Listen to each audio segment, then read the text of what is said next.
Assalamualaikum warahmatullahi wabarakatuh. Bismillahirrahmanirrahim. Alhamdulillahi rabbil alamin wa afdhalus salati wa atammu taslimi ala sayyidina Muhammadin wa ala alihi wa sahbihi ajma'in. Rabbi shrah li sadri wa yassir li amri wahlul 'uqdatam min lisani yafqahu qawli. Subhanaka la ilma lana illa ma 'allamtana innaka antal alimul hakim. Allahumma akhrijna min zulumatil wahmi wa akrimna min nuril fahmi waftah 'alaina bi ma'rifatil ilmi wa sahhil akhlaqana bil hilm waj'alna mimman yastami'una al-qawla fayattabi'una ahsana. Allahumma آت نفوسنا تقواها وزكها أنت خير من زكاها أنت وليها ومولاها. اللهم أرنا الحق حقا وارزقنا اتباعه وأرنا الباطل باطلا وارزقنا اجتنابه. اللهم انفعنا بما علمتنا وعلمنا ما ينفعنا وزدنا علما وهدى أماما. Alhamdulillah muslimin hadirin jemaah yang saya hormati. Moga-moga kita semua dirahmati dan diberkati oleh Allah Subhanahu wa taala, dan moga-moga kita semua dikurniakan oleh Allah Subhanahu wa taala kefahaman yang baik dalam urusan agama sesuai dengan sabda junjungan Nabi kita Nabi Muhammad sallallahu alaihi wasallam, "Man yuridillahu bihi khairan yufaqihuhu fid din." Barang siapa yang Allah nakkan dengan dia kebaikan, nescaya Allah beri dia faham dalam urusan agama. Dan moga-moga kita semua dikurniakan akhlak yang mulia sesuai dengan sabda Nabi sallallahu alaihi wasallam, "Innama bu'istu liutammima makarimal akhlak." Hanya saja saya dibangkitkan demi untuk menyempurnakan kemuliaan akhlak. Alhamdulillah, hari ini insyaAllah akan menyambung pengajian kuliah Jumaat bulanan, hari Jumaat yang kedua anjuran Masjid Bukit Aman menggunakan kitab Kekeliruan Umat. Inilah jawapannya susunan Al-Fadhil Ustaz Mahathir bin Haji Jul Hafizahullah Ta'ala wa nafa'ana bihi wa bi'ulumihi fid daraini amin. Kita sampai ke muka 125, masih lagi tentang isu tawassul. Apakah tawassul yang dibolehkan? Just untuk refresh kembali ingatan kita tentang isu ini. Isu ini timbul kekeliruan antara kefahaman umat Islam Ahli Sunnati wal Jamaah dan juga kefahaman golongan Wahabiyah tentang masalah tawassul ini. Umat Islam Ahli Sunnati wal Jamaah membenarkan doa tawassul dengan nama Allah Subhanahu wa taala, dengan amal soleh, dengan orang soleh, tanpa membezakan sama ada orang soleh itu masih hidup atau telah meninggal dunia. Sementara golongan Wahabi, mereka membenarkan tawassul ketika berdoa dengan nama Allah Asmaul Husna, dengan amal soleh dibenarkan, dengan orang soleh juga dibenarkan, tapi mereka menambah satu syarat, dengan syarat orang soleh itu masih hidup. Mereka mendakwa bahawa tidak boleh, haram kalau bertawassul dengan orang soleh yang telah meninggal dunia. Berarti kalau begitu sekarang kita sudah tidak boleh lagi doa bertawassul dengan Nabi SAW. Ya Allah, dengan kemuliaan Nabi-Mu, tak boleh, kerana Nabi dah wafat. Ya Allah, dengan kemuliaan Syekh Abdul Qadir Jalani, kau perkenankanlah doaku ini, dah tak boleh, kerana Syekh Abdul Qadir Jalani telah wafat, telah meninggal dunia. Yang boleh dakwa mereka adalah kalau kita pergi jumpa orang soleh yang masih hidup, kita kata, tuan ataupun ustaz ataupun kiai ataupun haji, saya ni ada hajat begini, mohon tuan tolong doakan kepada Allah supaya Allah makbulkan hajat saya. Macam tu boleh kata dia, sebab orang soleh itu masih hidup. Tapi kalau macam contoh yang pertama tadi, ya Allah, dengan kemuliaan Nabi-Mu, kau sembuhkanlah penyakit aku. Ya Allah, dengan kemuliaan Syekh Abdul Qadir Jalani, kau sampaikanlah hajat aku. Kata mereka tidak boleh, dan dakwaan ini batil. Dakwaan ini tidak disokong oleh dalil, dan tidak ada ulama salaf. Mereka Wahabi selalu mendakwa mereka adalah salafi, pengikut salaf. Malangnya dakwaan ini tidak disokong oleh perbuatan mereka. Dalam banyak isu mereka membelakangkan pendirian ulama salaf. Misalnya dalam isu pembahagian bid'ah, mereka menolak ulama salaf membahagi bid'ah kepada dua. Yang tidak bercanggah dengan syarak boleh buat, namanya hasanah ataupun mahmudah. Yang bercanggah dengan syarak tidak boleh. Itu namanya bid'ah yang sayyi'ah ataupun bid'ah yang dalalah. Tapi mereka mengedepikan. Tapi mereka mendakwa salafi. Tidak ada satu orang pun ulama salaf yang memerdekaikan tawasul, kerana tawasul ini asasnya adalah kita itu menyebut dalam doa kita sesuatu yang mulia di sisi Allah, menjadi wasilah untuk Allah perkenankan doa kita. Padahal Allah boleh melakukan apa sahaja. Kita nak sembuh pada penyakit, kalau Allah nak, kita tak berdoa pun Allah sembuhkan. Itu ada segi hakikat. Tapi dari segi usaha dan ikhtiar, salah satu usaha dan ikhtiar yang kita boleh lakukan selain daripada berobat dan sebagainya adalah ikhtiar secara syar'i, secara syarak, iaitu berdoa kepada Allah Subhanahu Wa Taala. Berdoa boleh secara terus tanpa tawasul, boleh, tidak ada masalah di situ. Ya Allah, sembuhkanlah penyakit saya, ya Allah sampaikanlah hajat saya, ya Allah jayakanlah anak saya dan sebagainya, boleh. Tidak mesti doa tawasul. Tetapi mengharamkan doa tawasul tanpa ada dalil, itu adalah satu kesalahan. Kerana haram ini adalah hukum agama mesti berasas kepada dalil. Jadi mereka tidak ada dalil semata-mata kerana bertaklid kepada fatwa idola mereka, iaitu Al-Imam Ibn Taymiyah rahimahullah ta'ala. Al-Imam Ibn Taymiyah ini awal-awal tokoh pada kurun ke-8 Hijrah mempertikaikan amalan tawasul. Dan jelas beliau bukan salah, kerana salah adalah 3 generasi awal. Ada pandangan mengatakan 500 tahun pertama itu masih salaf lagi. Ikutlah mana-mana yang definisi salaf, pasti Al-Imam Ibn Taymiyah beliau bukan salaf. Jadi malah mereka meninggalkan pendirian salafus salih, berpegang semata-mata kepada fatwa Al-Imam Ibn Taymiyah yang tidak ada dalil. Maka di sisi ahli sunnah wal jamaah, tawasul yang dibolehkan seperti yang kita sebutkan tadi, antaranya adalah tawasul dengan amal soleh. Ini Wahabi tidak pertikaikan. Dalam bab tawasul dengan amal soleh, kita dengan mereka serius kata. Boleh kita angkat tangan, ya Allah ya Tuhanku, satu masa dahulu aku pernah buat begini. Kalaulah itu amal soleh di sisimu, maka perkenankanlah doaku. Itu tidak ada khilaf. Dua-dua golongan ini kata boleh. Tetapi kalau pergi kepada ya Allah ya Tuhanku, kami bertawasul dengan syekh sekian, kami bertawasul dengan wali sekian, kami bertawasul dengan nabi sekian, tak boleh. Kata mereka tak boleh. Di sisi kita tidak ada beza. Kerana kemuliaan seseorang yang mulia tidak terbatal dengan kematian. Kita tawasul dengan menyebut nama Nabi SAW kerana Nabi SAW mulia di sisi Allah. Adakah baginda hanya mulia ketika baginda hidup, lalu setelah baginda wafat hilang kemuliaan baginda? Jelas tidak. Nabi SAW sentiasa mulia. Ketika baginda hidup, baginda mulia. Selepas baginda wafat juga baginda mulia di sisi Allah Subhanahu Wa Taala. Maka membahagi-bahagikan tawasul dengan orang hidup boleh, tawasul dengan orang telah meninggal dunia itu haram. Itu adalah bid'ah, satu rekaan dalam agama, sayyi'ah, buruk, kerana bercanggah dengan kefahaman salafus salih. Sahabat Nabi Sayyidina Utsman bin Hunayf radhiyallahu anhu pernah mengajar satu orang lelaki bertawasul dengan Nabi SAW ketika Sayyidina Utsman bin Affan radhiyallahu anhu menjadi khalifah. Berarti sahabat sendiri berfahaman beza dengan kefahaman Wahabi. Ada yang tak tahu Wahabi itu boleh cek ya. Dalam fatwa beberapa negeri ada disebutkan tentang fahaman Wahabi. Ada orang defensif, dia nak keberatan, nak katakan Wahabi ini salah. Mungkin dia sudah terpengaruh. Tapi kalau kita lihat kepada fakta dan data, memang para alim ulama memfatwakan bahawa fahaman Wahabi ini adalah ajaran sesat daripada aliran Khawarij.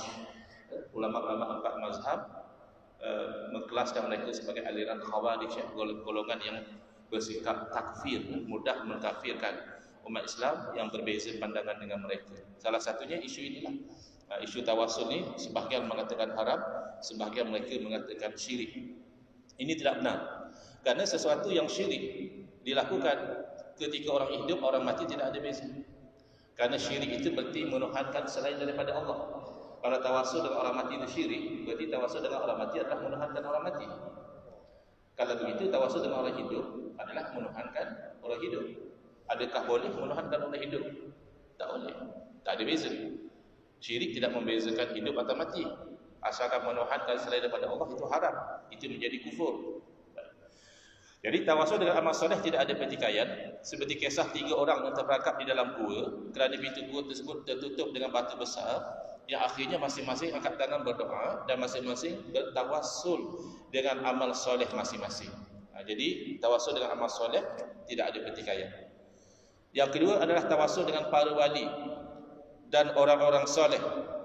Seperti contoh Sayyidina Umar radhiyallahu anhu bertawasul dengan Sayyidina Al-Abbas radhiyallahu anhu, dia tu bapa saudara Nabi SAW, dengan doanya, Allahumma inna natawassalu ilaika bi ammi nabiyyina. Ya Allah, ini dalam bab istisqa, minta hujan. Ya Allah, kata Sayyidina Umar, kami bertawassul kepadamu dengan bapa saudara kepada Nabi kami. Jadi kata golongan Wahabi, inilah dalil tak boleh tawassul dengan orang mati. Sebab kalau boleh tawassul dengan orang yang telah meninggal dunia, kenapa Sayyidina Umar tidak tawassul direct dengan Nabi SAW? Kenapa Sayyidina Umar tawassul dengan Al-Abbas? Jadi ini adalah salah faham. Pertama, tidak ada pun dalam kejadian tersebut Sayyidina Umar menyebut misalnya, Ya Allah, dahulu kami tawassul dengan Nabi-Mu, oleh kerana Nabi-Mu telah wafat dan kami tidak dibenarkan tawassul dengan orang telah meninggal dunia, maka kami tawassul dengan bapa saudara kepada Nabi-Mu kerana dia masih hidup. Tidak ada. Ini salah faham, salah tafsir terhadap perbuatan Sayyidina Umar radhiyallahu anhu. Di sisi ulama-ulama ahli sunnah wal jamaah, tawassulnya Sayyidina Umar dengan Al-Abbas menjadi dalil boleh bertawassul dengan selain daripada Nabi sallallahu alaihi wasallam. Satu masa dahulu ada sebahagian kecil ulama menyangkakan tawassul hanya boleh dengan Nabi sallallahu alaihi wasallam. Dengan selain daripada Nabi tak boleh. Tapi ini jelas daripada perbuatan sahabat Nabi sendiri, tak masalah pun asalkan orang itu orang soleh, orang baik, boleh kita bertawassul dengan orang tersebut. Habis kenapa Sayyidina Umar bertawassul dengan bapa saudara Nabi SAW, sedangkan boleh juga tawassul dengan Nabi? Yang ini kita tidak boleh mengikut kefahaman sendiri. Kena lihat penjelasan daripada Sayyidina Umar sendiri. Kenapakah beliau memilih untuk bertawassul dengan Al-Abbas? Sayyidina Umar berpidato kepada masyarakat. Beliau memberitahu kepada umat Islam bahawa Nabi SAW ketika bagi dia hidup, bagi dia memandang, yakni melayan Al-Abbas ini, pandangan seorang anak kepada bapanya. Maknanya Nabi SAW sangat hormat kepada Al-Abbas sebagaimana hormatnya anak kepada bapa sendiri. Jadi kata Sayyidina Umar, ikutlah sunnah Nabi. Mana ikut? Kalau Nabi hormat Al-Abbas, kamu kena hormat Al-Abbas juga. Maka jadikanlah Al-Abbas ini wasilah ketika kamu memohon hujan kepada Allah Ta'ala. Jadi sebab kenapa Sayyidina Umar bertawassul dengan bapa saudara Nabi SAW, Al-Abbas radhiyallahu anhu, bukan kerana haram bertawassul dengan orang yang telah meninggal dunia, tetapi kerana ingin mengikut kepada sunnah Nabi SAW, cara Nabi. Kalau Nabi hormat kepada orang tersebut, Sayyidina Umar pun suka untuk hormat kepada orang tersebut dan mendorong umat Islam yang lain juga untuk turut hormat kepada orang yang dihormati oleh Rasulullah SAW. Dan Al-Abbas juga ketika berdoa kepada Allah memberi indikasi yang sama, yang mana beliau berdoa yang bermaksud, Ya Allah, kaum ini bertawassul dengan aku kerana kedudukan aku di sisi Nabi. Bukan kerana Nabi telah meninggal dunia, bukan. Kerana kedudukan aku di sisi Nabi, aku ini orang yang Nabi muliakan, Nabi hormat, maka mereka muliakan aku. Maka berilah hujan kepada mereka, Ya Allah. Jadi jangan salah faham kejadian ini. Tidak ada ulama salah yang memahami kejadian ini menunjukkan bahawa haram bertawassul dengan Nabi SAW selepas bagi dia wafat. Terbukti sahabat Nabi yang kita sebutkan tadi, Utsman bin Hunayf, mengajar doa tawassul untuk diamalkan selepas daripada kewafatan Nabi SAW. Jadi dalam agama ini kita ikut kefahaman sahabat Nabi, jangan ikut kefahaman Wahabi. Nanti kita tersasar daripada kebenaran. Kemudian tawassul dengan makam Nabi SAW seperti saranan Sayyidatina Aisyah radhiyallahu anha. Mungkin Sayyidatina Aisyah juga akan dituduh kuburiyun, musyrik kalau ada Wahabi zaman itulah, atau beliau lakukan di zaman sekarang. Kerana ketika nak minta hujan, Sayyidatina Aisyah mencadangkan supaya dibuka penutup makam Nabi SAW tu, supaya tidak ada hijab antara makam Nabi dan juga langit. Boleh saja minta direct. Apa susah-susah nak buka makam? Ini namanya tawassul. Sedangkan yang bagi hujan bukan Nabi, bukan makam, bukan sahabat yang bagi hujan, tetap Allah Subhanahu Wa Taala. Cuma doa secara tawassul ini adalah sesuatu yang disyariatkan. Mengharamkan sesuatu yang disyariatkan itulah yang kita tolak, yang kita cuba terangkan, moga-moga mereka kembali kepada jalan yang benar. Sementara tawassul dengan memanggil Nabi SAW atau wali, itu juga dilakukan oleh seorang sahabat bernama Bilal bin Al-Haris Al-Muzani radhiyallahu anhu ketika berlaku musim kemarau yang teruk di zaman Sayyidina Umar Al-Khattab radhiyallahu anhu menjadi khalifah. Sahabat ini pergi ke makam Nabi SAW dan menyeru, "Ya Rasulullah, istasqi li ummati fa innahum qad halaku." Ini bukan sahaja tawassul, bahkan ada elemen dipanggil istighasah, meminta tolong. Kalau di sisi mereka kata istighasah macam ni adalah syirik akbar. Maknanya syirik yang besar yang menyebabkan orang itu terkeluar dari agama Islam. Ini yang lakukan sahabat. Kemudian berita ini sampai kepada Sayyidina Umar radhiyallahu anhu. Kita tahu Sayyidina Umar orang yang tegas dalam bab akidah, tidak main-main dalam bab tauhid. Takkanlah Sayyidina Umar, seorang khulafa ar-rasyidin, diam membenarkan sahabat yang lain buat benda syirik. Tapi Sayyidina Umar tidak larang. Bila disampaikan salam orang ini selepas dia pergi ke makam Nabi SAW dan menyebut, "Wahai Rasulullah, mintalah hujan buat umatmu kerana sesungguhnya mereka telah binasa." Yang ini pelaku banyak kerosakan akibat kemarau. Lalu beliau tertidur di sisi makam dan beliau bermimpi berjumpa dengan Nabi SAW, dan Nabi SAW antara lain menyuruh beliau menyampaikan salam kepada Sayyidina Umar radhiyallahu taala anhu. Jadi beliau sampaikan salam, Sayyidina Umar menjawab salam dan menangis. Tidak ada pun Sayyidina Umar kata, "Kamu kenapa pergi minta dengan Nabi? Nabi dah wafat, tu syirik." Pasti begitu kalau betul syirik. Tapi adakah Wahabi lebih faham agama Islam berbanding sahabat Nabi? Ini bukan calon-calon sahabat Nabi. Ini sahabat Nabi yang termasuk khulafa ar-rasyidin. "Alaikum bisunnati." Hendaklah kamu ikut sunnah, cara dan pegangan saya. "Wa sunnatil khulafa ar-rasyidin." Hendaklah kamu ikut sunnah, cara dan pegangan khulafa ar-rasyidin. Jadi hati-hati ya dengan dakwaan-dakwaan yang palsu, kononnya ikut salah tapi sebenarnya bercakap dengan pegangan salafus soleh.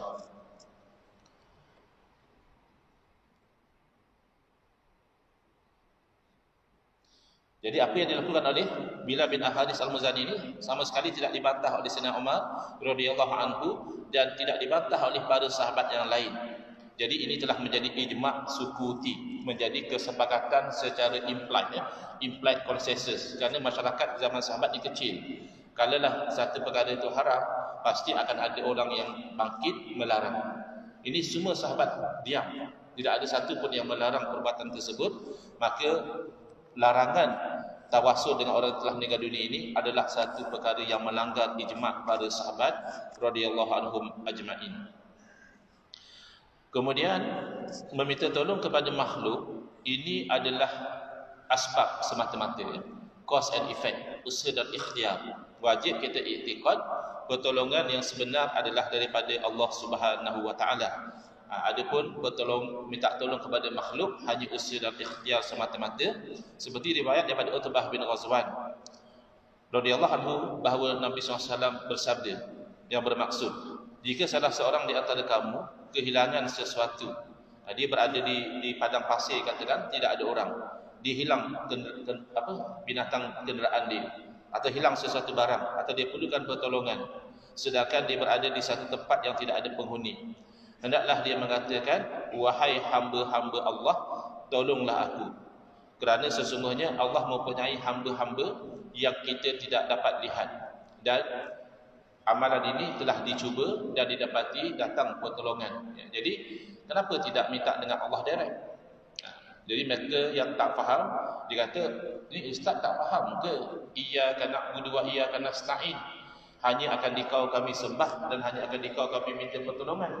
Jadi saya tanya balik, mana ulama salaf yang menjadikan ayat iyyaka na'budu wa iyyaka nasta'in sebagai dalil mengharamkan minta tolong dengan makhluk? Ulama mana yang faham macam itu? Tidak ada.